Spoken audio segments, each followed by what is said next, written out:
Hello everyone, स्वागत है आप सभी का India's largest learning platform Unacademy के ऊपर।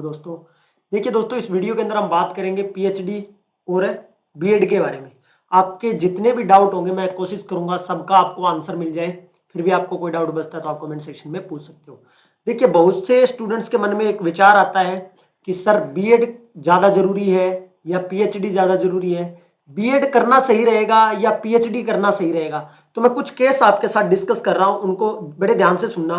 लेट्स सपोज आपने क्या किया, एमएससी कर लिया है। मुन्ना लोग क्या कर लिया, एमएससी कर लिया है। अभी आपने सबसे पहले एमएससी पास आउट किया। एमएससी पास आउट करते ही बहुत से कम स्टूडेंट होते हैं जिनका भाई नेट और गेट, मतलब नेट या जेआरएफ की बात करें हम, नेट और जेआरएफ, नेट जेआरएफ या गेट के अंदर बढ़िया रैंक। ड्यूरिंग एमएससी में ये बोल सकता हूं कि 100 में से 10%, 10 स्टूडेंट ऐसे होंगे जो कि ज्यादा एक्टिव होते हैं और साथ ही साथ पढ़ते हैं तो वो निकाल लेते हैं। ठीक है, 10%। आईआईटी से पढ़ रहे हैं उनका होता है थोड़ा सा ज्यादा निकल जाता होगा। बट मैं एक जर्नल केस की बात कर रहा हूं जिसमें नंबर ऑफ स्टूडेंट्स ज्यादा हो, बल्क ऑफ स्टूडेंट्स। भाई उन्होंने एमएससी किया, एमएससी करते ही उन्होंने क्या किया, लेट्स सपोज उनके पास दो केस थे। उन्होंने क्या किया, नेट के लिए तैयारी करना स्टार्ट किया।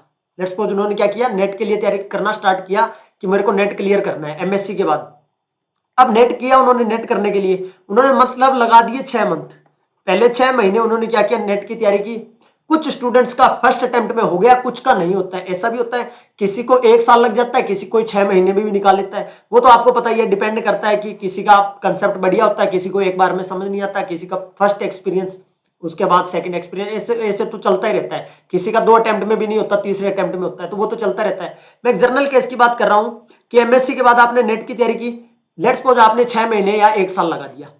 उस दौरान आपके पास दूसरा साइड ऑप्शन क्या है। अब बहुत सा स्टूडेंट मैंने देखा है वो कंप्लीट फ्री बैठकर सिर्फ और सिर्फ क्या करते हैं, नेट के लिए तैयारी करते हैं। मैं कहता हूं कि आप एमएससी के बाद अगर आप टीचिंग लाइन में इंटरेस्टेड है, आप टीचर बनना चाहते हैं कि मेरे को टीचिंग करना है, तो मैं ये बोलता हूं कि आपको बीएड कंपलसरी है। पहली बात तो ये है, अगर आप टीचिंग करना चाहते हैं मींस आप पीजीटी लेवल पे स्कूल के अंदर, मतलब +1 +2 का केमिस्ट्री फिजिक्स जो भी सब्जेक्ट जिसका है वो पढ़ाना चाहता है, तो बीएड तो कंपलसरी है। चाहे वो कोई सा भी स्कूल हो, चाहे वो संस्था का स्कूल हो लाइक डीएवीज, या आप बोलते हैं कि गवर्नमेंट स्कूल है, केवीएस है, एनवीएस है, कोई भी हो, केवीएस एनवीएस कुछ भी, कोई भी गवर्नमेंट स्कूल हो किसी भी स्टेट का, बीएड तो कंपलसरी है अगर आप टीचर बनना चाहते हो तो। इसके बाद बात आती है कि सर क्या बीएड और पीएचडी। अब देखिए दूसरा केस क्या है, आपके पास क्या ऑप्शन है, किसके साथ जाना चाहिए, उस पर भी मैं बात करूंगा। मैंने कहा कि जैसे कि आपके पास मान लीजिए नेट था, नेट हो गया या नहीं हुआ, पहला 1 साल लग गया, उस दौरान आप अपनी बीएड को कंटिन्यू रखिए, क्योंकि आपकी ये चलती रहेगी बीएड तो साथ में। देखिए ऐसा तो है नहीं कि मैं 2 कोर्स एक साथ कर रहा हूं। ठीक है, कि आप जैसे कोई, आप बोलते हैं कि 2 डिग्रियां एक साथ नहीं कर सकते, या एक टाइम पे हम 2 स्टडीज नहीं कर सकते। ठीक है, ऐसा नहीं है कि आप एमए भी कर रहे हो और साथ में आपका पीएचडी भी चल रहा है या आपका साथ में कुछ और चल रहा है, ऐसा नहीं होता। ठीक है, एक टाइम में एक ही करना है। तो यहाँ जो नेट की तैयारी बैठ के कर रहा है वो तो बिल्कुल कुछ भी नहीं कर रहा ना, वो तो अपनी सेल्फ स्टडी से नेट की तैयारी कर रहा है या कहीं भी कोचिंग ले रहा है। तो उस दौरान वो बीएड कर सकता है। और बीएड में तुमको पता है कि रेगुलर ऐसा नहीं है कि आपको डेली जाना पड़ेगा कॉलेज में। ठीक है, ऐसा कुछ नहीं होता, वो तो सबको पता ही होगा। ठीक है, तो इसका मतलब ये हुआ कि मेरे पास जो बीएड है, ये आप जब नेट की तैयारी कर रहे हो उस दौरान आप बीएड को करो। अब कोई मुन्ना ये सोचता है कि सर मुझको बीएड और पीएचडी में मेरा, मान लीजिए मेरा जेआरएफ है। लेट्स सपोज आपने 1 साल के अंदर जेआरएफ निकाल लिया, 1 साल के अंदर क्या निकाल लिया, जेआरएफ निकाल लिया, और इधर बीएड भी आपका 1 साल का हुआ है अभी। अब कुछ मुन्ना लोग क्या करता है, ये बीएड को वहीं छोड़ देता है बीच में, और जेआरएफ दिखा 35 के चक्कर में, 30 से 35,000 मैं बोलता हूं, उसके चक्कर में क्या करता है, पीएचडी में फेलोशिप के चक्कर में वो क्या ले लेता है, एडमिशन ले लेता है। ठीक है, अब उसको ये लग रहा है कि तेरे को हर महीने 30-35 हजार रुपए मिलेंगे, पीएचडी कर लेता हूं।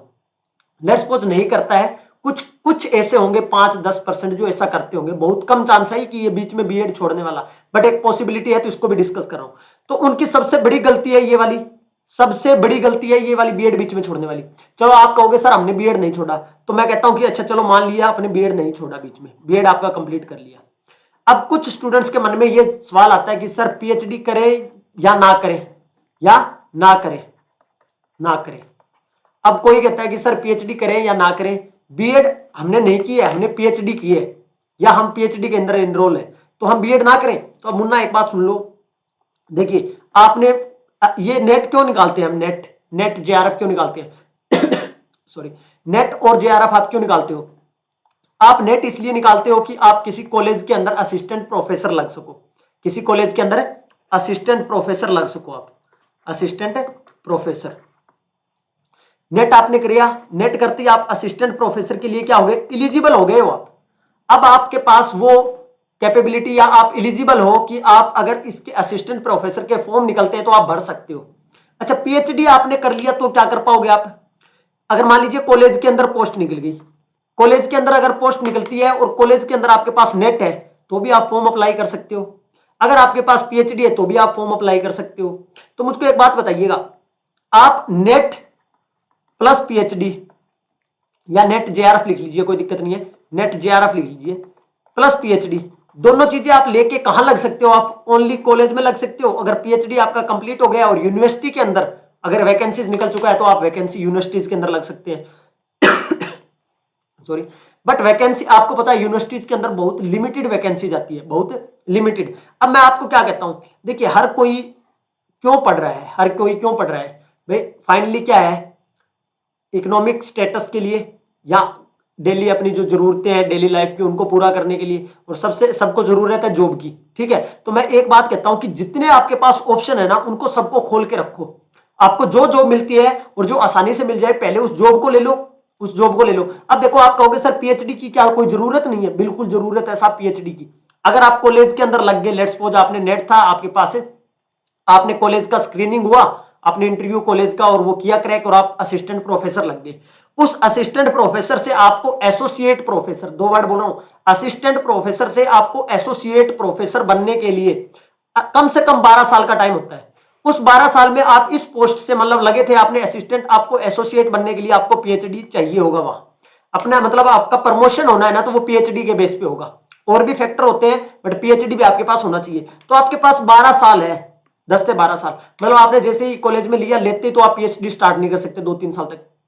उसके बाद आप क्या कर सकते हो, मतलब आप वीकेंड बेस पे भी, आप जैसे संडे सैटरडे अगर आप वीकेंड भी करते हो तो भी आप 5-6 साल में अपना 7 साल में अपना पीएचडी कंप्लीट कर सकते हो, ठीक है। और उस पीएचडी के बेस पे आपको फिर क्या मिल जाएगा, एसोसिएट, मतलब आपका प्रमोशन भी हो जाएगा। अब देखिए अगर मान लीजिए आपने बीएड नहीं किया हुआ, आपके पास बीएड नहीं है, तो आप स्कूल वाला जो आपका जितना भी गवर्नमेंट जॉब है, चाहे वो केवीएस का हो, एनवीएस का हो, ठीक है, और आपको पता है अगर मैं स्कूल और कॉलेज कैडर के कंपैरिजन करूं, स्कूल का और कॉलेज का मैं अगर कंपैरिजन करूं तो आपको पता है कि बल्क में जो वैकेंसी आती है वो स्कूल में आती है, बल्क में जो वैकेंसी आती है वो स्कूल में आती है। अब क्यों, उसका रीजन जान लीजिए एक बार, स्कूल में क्यों आती है, कॉलेज में कम क्यों आती है, स्पेशली साइंस के सब्जेक्ट में, साइंस के सब्जेक्ट में स्पेशली क्यों आती है। देखिए एक बात जानिएगा, +1 और +2 के अंदर सभी मुन्ना लोग क्या करते हैं, साइंस लेने की सोचते हैं, ठीक है। उसके बाद कुछ +2 के अंदर छोड़ देते हैं साइंस को, फिर बीएससी के अंदर आते हैं, ठीक है, कुछ बीएससी के अंदर अलग अलग स्ट्रीम के अंदर चले जाते हैं, कुछ बायो के अंदर, कुछ नॉन मेडिकल के अंदर, ठीक है। यहां से बीएससी तक चलो, कुछ स्टूडेंट्स बीएससी में रही आई, कुछ बीएससी में छोड़ देते हैं, बहुत सा स्टूडेंट्स। अच्छा बीएससी कर लिया, उसके बाद एमएससी। अब यहां देखिए, यहां जितना स्टूडेंट्स था, अब हर कोई अपने बच्चे को स्कूल में भेजेगा, मतलब नर्सरी क्लास से, फर्स्ट क्लास से लेकर 12th क्लास तक लगभग सभी स्टूडेंट्स को अपने को भेजते हैं। उसके बाद कई बार स्टूडेंट जब बड़ा हो जाता है तो अपने आप छोड़ देता है, कई बार किसी की कोई मजबूरी हो जाती है, और कई बार क्या होता है कि बीएससी में, अब तो बीएससी और एमएससी के अंदर बहुत कम स्टूडेंट्स मिलता है, आपको पता होगा। जर्नल अगर मैं तौर पे बात करूं +1 और +2 का, क्योंकि ज्यादातर स्टूडेंट्स आर्ट की तरफ मूव कर रहा है। क्या रीजन क्या है कि डायरेक्ट सर हम आर्ट करेंगे और साथ के साथ गवर्नमेंट जॉब लग जाएंगे, गवर्नमेंट जॉब की तैयारी में ज्यादा लगे होते हैं, तो साइंस के स्टूडेंट्स की वैसे भी मांग घट रही है। और जब तक देखिए ये जो वैकेंसीज निकलती है कॉलेज के अंदर, ये किस बेस पे निकलती है, वर्कलोड के बेस पे निकलती है, कितने सेक्शन है, कितने बच्चे हैं, सब कुछ डिसाइड होता है उसके बेस पे। ऐसे नहीं है कि एक टीचर हट गया दूसरा टीचर ले आए, ऐसा नहीं होता। मान लीजिए कई बार तो ऐसा भी होता है कि कोई एक असिस्टेंट प्रोफेसर रिटायर्ड हो गया, उसकी जगह भी क्या है, बिना वो पोस्ट भी वहां दो, मतलब 2 टीचर थे, 2 असिस्टेंट प्रोफेसर थे, एक हट गया, एक अभी भी है। बच्चों की अगर स्ट्रेंथ कम हो गई है तो एक से ही काम चल जाएगा, वहां वर्कलोड नहीं बढ़ा है, ये बात आपको देखनी होगी। तो मैं एक ही बात बोलना चाहूंगा दोस्तों, चाहे आपने कुछ किया है या नहीं किया, अगर आपका टीचिंग में इंटरेस्ट ही नहीं है तो अलग बात है, वरना आपको बीएड मस्ट है, क्योंकि बीएड करोगे ना तो आपके पास जॉब के ऑप्शन खुलेंगे। आप पेपर देने के लिए कम से कम आप पेपर में बैठ तो सकते हो, चाहे वो केवीएस का हो, एनवीएस का हो, छोटे। और इनके इसके बाद देखिए यहां तो आपको क्या करना पड़ रहा है, नेट करना पड़ रहा है, उसके बाद स्क्रीनिंग। यहां बीएड चलेगा ना साथ साथ, उसके साथ ये सीटेट हुआ या किसी भी आप स्टेट से हो तो उसका टेट हुआ, ये बहुत आसान पेपर आते हैं, ये सबके क्लियर हो जाते हैं। मतलब अभी हजारों में वैकेंसी आती है। लेट्स सपोज टीजीटी की बात करूं मैं, 10th तक की या 8th तक की, अब तो नई शिक्षा नीति के हिसाब से चेंज कर दिया, जैसे 8th 9th को पीजीटी वाला ही पढ़ाएगा, 9th 10th को साइंस। तो अभी अगर मैं बात करूं यहाँ, वो तो बात अलग है, तो मैं ये बात करूं कि टीजीटी की या पीजीटी की जो पोस्टें आती है वो ज्यादा नंबर में आती है अगर एज कंपेरिजन टू कॉलेज की बात करूं मैं, तो ठीक है। अच्छा, दूसरी बात, पीएचडी सिर्फ और सिर्फ तब करो जब आपका इंटरेस्ट हो रिसर्च के अंदर, अदरवाइज आपका कोई फायदा नहीं। अगर आप स्कॉलरशिप को देखकर 30 से 35 हजार रुपए को देखकर अगर आप पीएचडी में जा रहे हो, तो मैं बोल रहा हूं दोस्तों बिल्कुल ना करें, क्योंकि आप 5 साल के अंदर बिल्कुल आप एकदम स्ट्रेस में आ जाओगे। और 5 साल के बाद जैसे तैसे 3 साल या 4 साल 5 साल में आपने पीएचडी किया, फिर उसी प्लेस पे हो गए आप सेम जहां से आपने स्टार्ट किया था। बस आपके पास डिग्री होगी, अगर आपने बढ़िया रिसर्च वर्क नहीं किया है जो थोड़ा सा आपको और आगे ले जा सके, अगर आपने सिंपल टेम्परेरी, अगर आपने नाम के आगे डॉक्टर लगाने के लिए उसके पॉइंट ऑफ व्यू से किया है, तो फिर आप जहां से चले थे वहीं आके दोबारा खड़े हो जाओगे। आप फिर देखोगे कि मैं फिर बेरोजगार हो चुका हूं, अब मैं जॉब के ऑप्शन दोबारा देखना स्टार्ट कर दूंगा। तो मैं बोलूंगा कि बीएड आपको मस्ट करनी चाहिए अगर आपने एमए डिग्री या मास्टर डिग्री किया है तो, क्योंकि यहां जब बीएड आपके पास आ जाएगी तो आपके पास नंबर ऑफ चॉइसेस बढ़ जाएंगी कि आप कहीं भी अपना क्या कर सकते हैं, भाई कोई कहीं जॉब में मेरा पैर फंस जाए और मैं अपना इनकम का सोर्स स्टार्ट कर सकूं। ठीक है, तो ये था थोड़ा सा ओवरव्यू। बाकी आप सभी की अपनी अपनी समझ होती है, आप भी क्या हो, बड़े हो चुके हो अब, तो आप अपने हिसाब से निर्णय ले सकते हो। जो एमएससी करते ही नेट की तैयारी करता है तो उसी सेशन के अंदर बीएड के अंदर जरूर एडमिशन ले, क्योंकि पीएचडी अगर आपने नेट जेआरएफ कर भी लिया तो उसका वैलिडिटी पीरियड होता है, और आप आगे भी नेक्स्ट ईयर भी क्या कर सकते हो, इनरोल कर सकते हो पीएचडी के अंदर। तो थैंक यू सो मच, धन्यवाद आप सभी।